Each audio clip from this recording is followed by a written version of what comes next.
Sir आज आप यहाँ आए हैं और दौरा किया, एक दुखद घटना यहाँ हरकी में घटी है, उसके बारे में। रविवार की रात को एक बहुत ही दुखद घटना यहाँ पर अर्की में घटित हुई है और जिसकी जानकारी हमें तो सुबह मिल पाई, क्योंकि जो जानकारी हमको मिली तो रात के लगभग 2-2:30 बजे के करीब जो है वो आग लगी।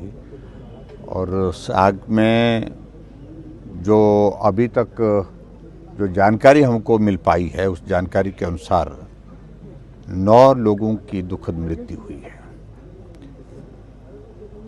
क्योंकि बाहर निकलने की गुंजाइश नहीं बनी, संभवतः रात का समय था, सब लोग आराम कर रहे थे, सोए हुए थे।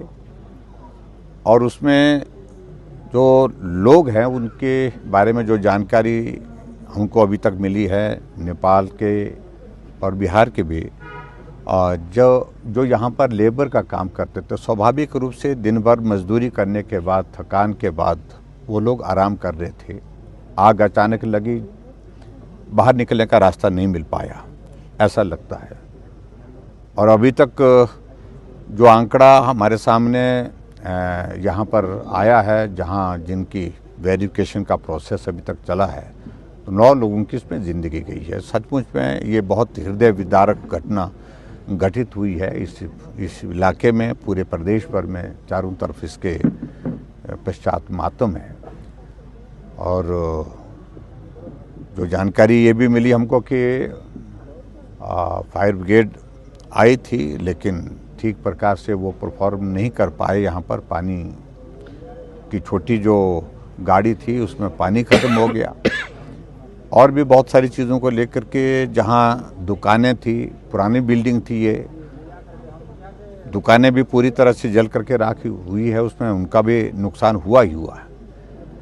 लेकिन सबसे बड़ी पीड़ा का विषय हम सब लोगों के लिए है कि जिंदगियां बहुत गई हैं। सामान जल गया, दुकान जल गई, वो नुकसान अपनी जगह है, लेकिन उसके बावजूद जो नुकसान ज़्यादा हुआ है वो लोगों की ज़िंदगियां यहाँ पर चले गई। तो मैं संवेदना व्यक्त करता हूँ सभी परिवारजनों के प्रति जिनने अपने परिवार के सदस्य खोए हैं।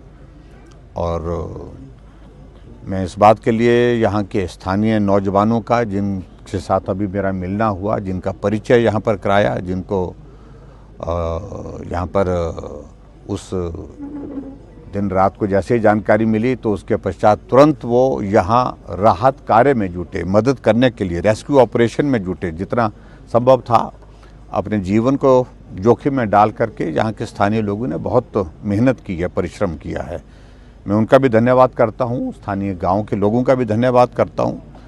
और जो एडमिनिस्ट्रेशन की ओर से यहाँ प्रयत्न हुए हैं, लेकिन चलो जो नुकसान हो गया, लेकिन अब विषय ये है कि इसमें एक तो जो आग का कारण क्या था ये भी जानना आवश्यक है, लेकिन सबसे इम्पॉर्टेंट चीज़ जो महत्वपूर्ण, इस प्रकार की घटनाएं आने वाले समय में घटित ना हो, इसके लिए एहतियात के तौर पर सरकार को कुछ कदम उठाने चाहिए।